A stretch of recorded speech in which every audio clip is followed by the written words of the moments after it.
السلام عليكم ورحمة الله وبركاته. بسم الله والحمد لله والصلاة والسلام على رسول الله لا نبي بعده. وقال الله تعالى في كتابه العظيم: بسم الله الرحمن الرحيم. إنه لقرآن كريم في كتاب مكنون لا يمسه إلا المطهرون تنزيل من رب العالمين.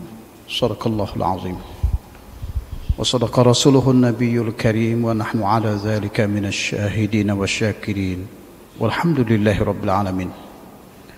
Hadirin jamaah salat maghrib Masjid Darul Ilmi STIK PTIK rahimakumullah, wabil khusus para ketua DKM, para ustaz, para tuan-tuan guru dan muazzin Bilal, hadirin rahimakumullah.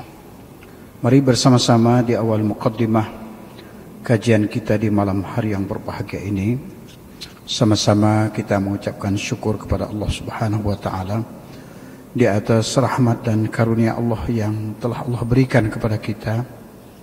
Selawat dan salam mari pula kita kirimkan untuk junjungan alam Nabi besar Muhammad sallallahu alaihi wasallam, yang mudah-mudahan syafaat beliau nanti di hari kiamat akan sama-sama kita terima. Amin ya rabbal alamin. Allahumma salli ala sayyidina Muhammad wa ala ali sayyidina Muhammad. Hadirin bahagia, sebelum kita melanjutkan majelis rutin kita kajian Al-Quranul Karim, bahasan ataupun cuplikan dari tafsir kitab Tafsir Jalalain, untuk itu sama-sama kita membuka dengan bacaan suratul Fatihah yang kita harapkan mudah-mudahan dengan keberkatan dan karamah yang Allah berikan pada suratul Fatihah itu, Allah memberikan taufik dan hidayah kepada kita semua, juga anak cucu keturunan kita. Amin ya rabbal alamin. A'udzu billahi minasy syaithanir rajim. Bismillahirrahmanirrahim. Alhamdulillahi rabbil alamin. Ar-Rahmanir Rahim. مالك يوم الدين إياك نعبد وإياك نستعين اهدنا الصراط المستقيم صراط الذين أنعمت عليهم غير المغضوب عليهم ولا الضالين. Amin. Hadirin bahagia, menyambung kajian kita pada minggu-minggu yang lalu, sebagaimana dijelaskan ataupun diuraikan sendiri oleh Al-Quranul Karim di antara sifat-sifat orang yang bertakwa, pada ayat ke-3 ke-4 ini Al-Quran menjelaskan posisi orang bertakwa itu dengan ayat berikutnya. Dan salah satunya itu sebagaimana telah kita jelaskan di minggu yang lalu, yakni orang-orang yang beriman dengan apa yang diturunkan oleh Allah Subhanahu wa taala kepada Nabi kita Muhammad sallallahu alaihi wasallam. Sehingga orang yang beriman wajib percaya kepada Nabi sallallahu alaihi wasallam, juga wajib percaya dengan apa yang diwahyukan Allah Subhanahu wa taala atau apa yang diturunkan oleh Allah Subhanahu wa taala kepada Nabi kita Muhammad sallallahu alaihi wasallam. Sehingga wahyu ataupun firman Allah Subhanahu wa taala yang diturunkan kepada Nabi kita Muhammad sallallahu alaihi wasallam itu dinamai dengan kitab suci Al-Qur'anul Karim, di mana lafaznya itu diterima oleh Nabi sallallahu alaihi wasallam dari Jibril alaihissalam. Maka masa Al-Quranul Karim turun itu adalah masa kenabian, sepanjang masa kedampian itulah masa di mana Al-Quranul Karim diturunkan. Sehingga di antara hikmah Al-Quranul Karim itu diturunkan secara berangsur-angsur kepada Nabi kita Muhammad SAW adalah salah satunya untuk menjelaskan dalil-dalil agama ataupun hukum ahkam agama kepada para pemeluk Islam ketika itu ataupun kepada para pengikut Nabi kita Muhammad SAW. Kenapa demikian? Karena agama itu mempunyai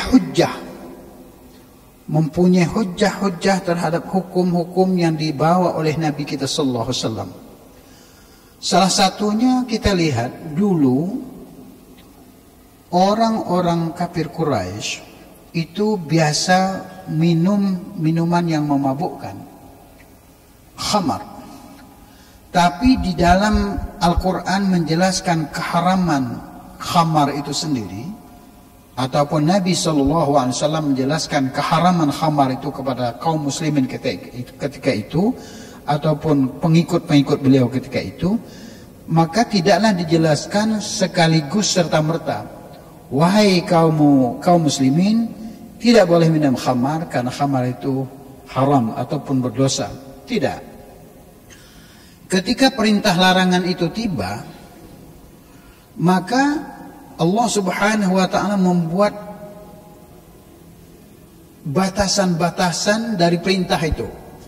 Jadi pertama, ketika perintah tiba, orang-orang beriman tidak boleh sholat kalau dalam keadaan mabuk. Sebagaimana Al-Quran Karim menjelaskan, Bismillahirrahmanirrahim, Ya ayyuhalladzina amanu la taqrabus salata wa antum sukara hatta ta'lamu ma taqulun. Wahai orang-orang yang beriman, janganlah kamu mendekati salat ataupun melaksanakan perintah salat sedangkan kamu sendiri dalam keadaan tidak sadar, mabuk. Karena itu pernah kejadian di mana orang dalam keadaan tidak sadar secara sempurna, tidak siuman salat, tapi salat sejatinya memuji Allah, tapi karena dia dalam keadaan mabuk, pengaruh minuman khamar itu tadi, maka seharusnya pujian menjadi celaan kepada Allah Subhanahu wa taala. Akhir sekali perintah tentang khamar itu ditanya kepada Nabi sallallahu alaihi wasallam, "Wa yas'alunaka 'anil khamri wal maisir." Ketika mereka bertanya kepada engkau wahai Muhammad, tentang apa? Anil khamri wal maisir, tentang minuman keras dan kebiasaan berjudi. Jadi sejarah judi ini bukan zaman modern aja, bukan. Dari zaman dahulu, dari zaman sebelum Nabi kita sallallahu alaihi wasallam, zaman itu sudah ada judi. Tinggal bedanya perjudian itu sesuai dengan suasana dan kehidupan masyarakatnya. Kalau sekarang karena sudah dunia modern, dunia digitalisasi, maka judi juga mengikuti arah itu. Sehingga kita kenal dengan sekarang namanya judi online ataupun judol. Tapi kelakuan ataupun tabiat perbuatan manusia terhadap judi itu sudah ada dari dulu. Sehingga tentang khamar ataupun minuman yang memabukkan itu masuk di dalam salah satu pertanyaan orang-orang masa dulu kepada Nabi kita sallallahu alaihi wasallam, sehingga Al-Qur'an mengabadikannya dengan firman Allah Subhanahu wa taala pada surah Al-Baqarah tadi, juz 2 tadi. Apa katanya? Wa yas'alunaka 'anil khamri wal maisir. Dan mereka bertanya kepadamu wahai Muhammad, anil khamri wal maisir, tentang minuman keras serta judi. Apa jawabnya? Maka Nabi kita sallallahu alaihi wasallam menjawab sebagaimana firman Allah Subhanahu wa taala, "Qul fihima ismun kabir wa manafi'u lin-nas." Qul fihima ismun kabir wa manafi'u lin-nas. Katakanlah bahwa keduanya, pada perbuatan keduanya itu, baik minuman khamar, minuman yang memabukkan tadi, atau judi itu, ismun kabir, sebuah dosa besar. Wa manafi'u linnas, tapi juga ada gunanya bagi manusia, bagi orang yang tidak beriman maksudnya. Akan tetapi wa ismuhuma akbar min naf'ihima. Tapi dosanya ataupun mudaratnya itu, kalau kita lihat kepada ayat, kita lihat di sini, coba kita lihat sama-sama surah Al-Baqarah ini.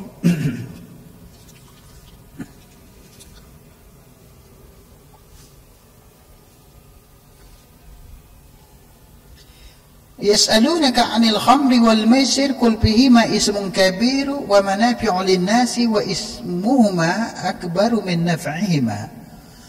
Dan mereka bertanya kepadamu tentang minuman keras serta berjudi, katakanlah bahwa keduanya itu terdapat dosa besar di dalam judi ataupun minuman keras itu. Wa manafi'u lin-nasi, dan ada gunanya, kemanfaatannya bagi manusia. Bagi orang kafir itu ada gunanya bagi mereka. Akan tetapi wa ismuhuma akbar min naf'ihima, akan tetapi dosa keduanya lebih besar ketimbang manfaatnya. Maka kalau ada orang berkata, orang kafir berkata bahwa dia di dalam minuman khamar itu ada gunanya. Banyak alasan mereka untuk menyatakan bahwa itu ada gunanya, banyak alasan. Begitu juga dengan judi, banyak orang berkata bahwa dengan judi itu ada gunanya bagi mereka yang berjudi. Kalau tidak ada gunanya menurut dia, dia tidak akan judi. Tapi Al-Quran menegaskan bahwa wa ismuhuma akbaru min naf'ihima, akan tetapi dosa di antara keduanya itu, baik minuman khamar ataupun judi, lebih besar ketimbang manfaatnya. Jadi kalau dibandingkan manfaat dengan mudarat, ya itu lebih besar mudaratnya. Mudaratnya itu lebih besar ketimbang manfaatnya. Jadi kalau dibuat persentase, ya katakanlah manfaatnya 10%, mudaratnya 90%. Begitulah, karena namanya sesuatu yang sudah dibilangkan akbar. Wa ismuhuma akbar min naf'ihima. Kalau Tuhan sendiri, Allah sendiri yang telah menyatakan bahwa dosanya lebih besar ketimbang manfaatnya, tentu ya manfaatnya, dosanya tentu lebih besar. Rasionya pasti lebih besar dosanya ketimbang manfaatnya. Kalau umpamanya kita buat persentase rasio 50-50, berarti seimbang dosa dengan manfaat. Tapi sekarang tidak mungkin seimbang, sebab kalimat akbar itu kan kalimat superlatif. Kalimat menjelaskan bahwa sesuatu lebih dari itu. Kalaupun besar, itu belum besar biasa. Oh, ini besar ya. Tapi kalau dia katakan lebih besar, amat besar, itu berarti kan kalimat superlatif yang tidak ada lagi yang lebih besar dari itu. Jadi sampai kapanpun bahwa rumus judi, rumus minuman keras itu tidak akanlah lebih banyak manfaatnya ketimbang mudaratnya. Itu maksudnya. Lalu hati bahagia, kemudian selain orang bertakwa itu beriman, wajib beriman kepada apa yang diturunkan kepada Nabi kita Muhammad SAW seperti Quran ini, juga ya wajib beriman kepada apa yang diturunkan sebelum Nabi kita SAW. Wa ma unzila min qabli. Apa yang diturunkan kepada Nabi kita sebelum Nabi kita SAW? Yang jelas, yang paling masyhur itu kita tahu adalah 3 kitab besar: Taurat, Zabur, dan Injil. Ada juga bersamanya itu suhuf. Suhuf itu menurut ahlul Quran ataupun ulama ahli tafsir, suhuf itu macam lembaran-lembaran begitulah. Tapi yang disebut kitab itu kitab Taurat, Zabur, Injil, dan Al-Quran Karim. Tapi yang selain itu dikenal dengan suhuf. Maka kita pernah melihat ada ayat Al-Quran Karim, ada kalimat suhufi Musa wa Ibrahim. Suhuf yang ada pada Musa dan juga suhuf yang pada Ibrahim. Menurut ulama, sebagian besar para nabi itu mendapat suhuf. Ada lembaran wahyu yang dia terima dari Allah Subhanahu wa taala. Ada yang hanya berapa lembar, ada yang beberapa, ada yang 1 lembar, 2 lembar gitu. Tapi yang menerima kitab semisal kitab suci sebagai Al-Quran Karim ini, bahwa yang menerima kitab suci itu, kitab yang disebut kitab di dalam Al-Quran Karim, sebagaimana yang kita jelaskan pada ayat tadi itu, hanya 4 orang saja Nabi yang menerima itu. Siapa mereka? Nabi kita Muhammad SAW, kemudian Isa ibnu Maryam, kemudian Musa alaihissalam, kemudian Daud alaihissalam. Maka itulah yang disebut dengan 4 kitab besar itu. Orang beriman kepada Nabi Muhammad SAW, kita sebagai orang Islam wajib percaya, tapi tidak wajib mengamalkannya, karena kita ini syariatnya bersama Nabi kita SAW, dan syariat agama kita adalah berpadukan dengan apa yang diturunkan oleh Allah Subhanahu wa taala kepada Nabi sallallahu alaihi wasallam, yakni Al-Qur'an Karim, serta apa yang dicontohkan dari Nabi kita sallallahu alaihi wasallam selaku pelaku yang mengamalkan agama secara sempurna yang pertama-tama sekali.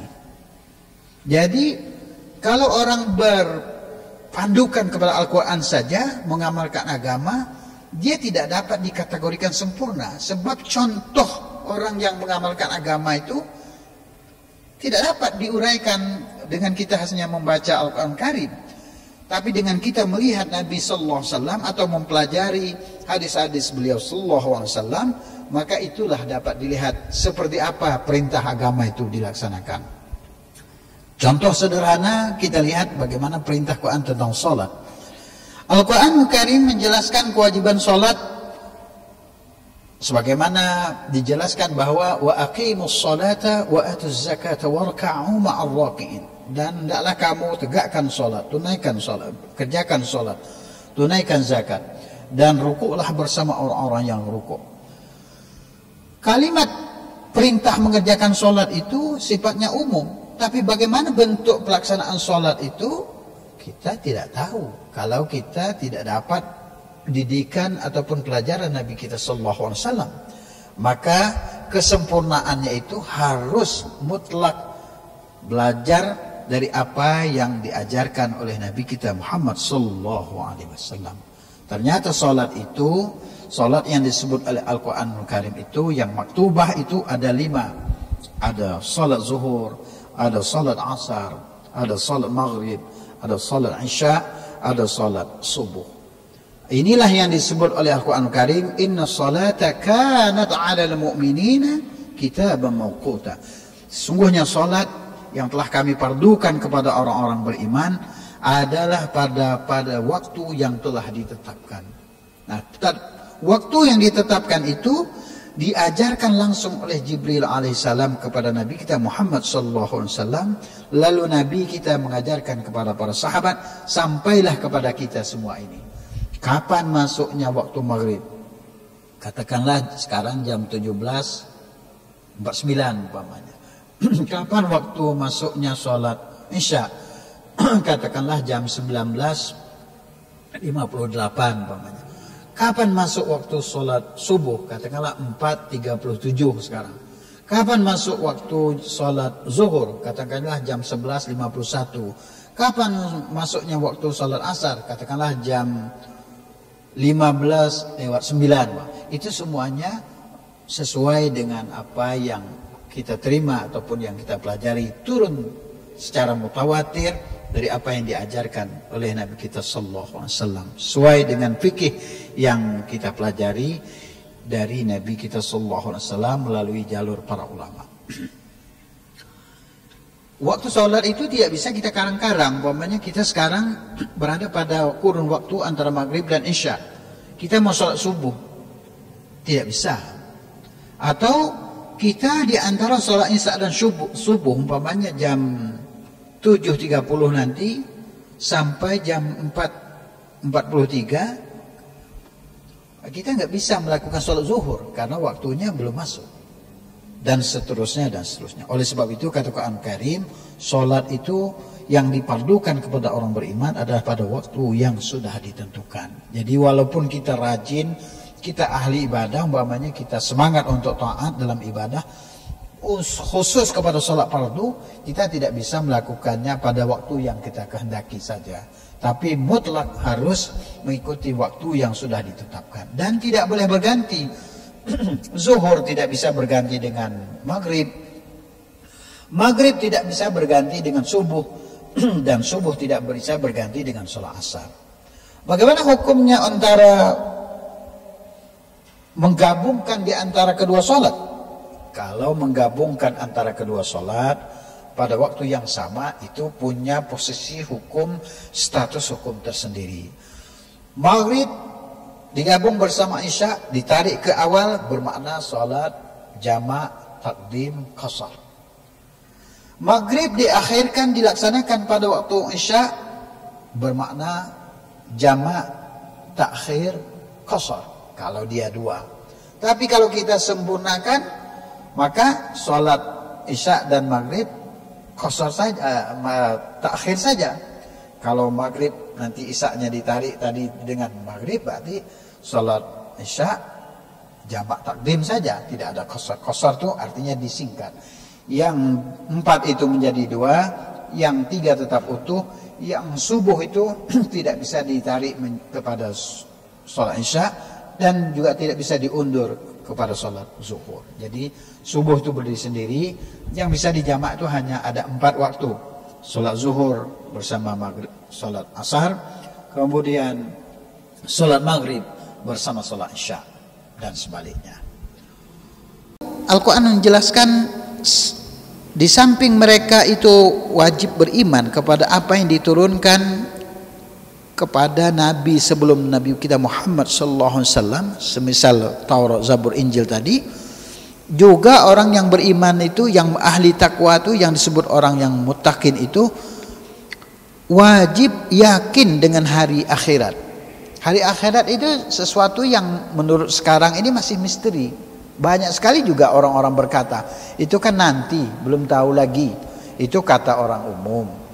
Tapi kita sebagai seorang Islam tidak boleh berkata, itu kan belum tahu lagi. Enggak boleh. Kita wajib percaya bahwa hari akhir itu mutlak, pasti terjadi. Kapan hari akhir itu terjadi? Hari akhir terjadi itu disebut dengan yaumul qiyamah. Nah, maka di sini disebut wabil akhirati hum yuqinun, dan dengan hari akhir itu mereka yakin, bukan sekedar percaya tapi yakin, hakul yakin bahwa itu pasti terjadi. Yaumul akhir itu adalah hari, disebut juga yaumul mizan, di mana hari timbangan. Apa itu yang akan ditimbang? Ditimbanglah semua perbuatan, nilai kesolehan, nilai ketakwaan, nilai amal soleh, itu ditimbang. Kemudian disebut juga yaumul hisab, dihitung, semuanya dihisab, semuanya dihitung, sampai satu suapan nasi yang kita masukkan ke dalam mulut kita pun Allah tidak lupa untuk menghitungnya. Apakah nasi itu sumbernya dari harta yang halal, atau dari hasil menipu, atau dari hasil keburukan-keburukan yang lainnya. Allah subhanahu wa ta'ala sangat kuasa untuk menghisabnya. Satu butir kurma yang kita sedekahkan, ataupun 1 rupiah kita sedekahkan untuk rumah Allah semacam ini, Masjid Darul Ilmi ini, itu walaupun kita mungkin dalam waktu yang lama sudah lupa, atau mungkin pengurus tidak sempat mencatat, tapi Zat yang Maha Mulia punya catatannya secara sempurna di sisinya. Jadi jangan khawatir bahwa semua kebaikan itu akan pasti terbalas, tidak akan seorang pun teraniaya. Yakinlah bahwa semua amalan soleh itu akan kita terima di hadapan Allah subhanahu wa ta'ala. Lalu berikutnya Al-Quran menjelaskan pada ayat kelima, kalau posisinya begitu maka ulaika ala hudan min rabbihim, dan itulah mereka yang berada di atas petunjuk dari Tuhan mereka. Kemudian wa ulaika humul muflihun, dan mereka itulah orang-orang yang sukses. Ini pernah kita sebut dulu bahwa al-muflih itu adalah sebagaimana seruan muazzin. Muazzin itu kan ada menggunakan kata-kata al-falah. Al-falah itu sama suku katanya dengan al-muflih, asal katanya, akar katanya sama. Apa itu? Yaitu orang-orang yang sukses. Siapa itu mereka yang sukses?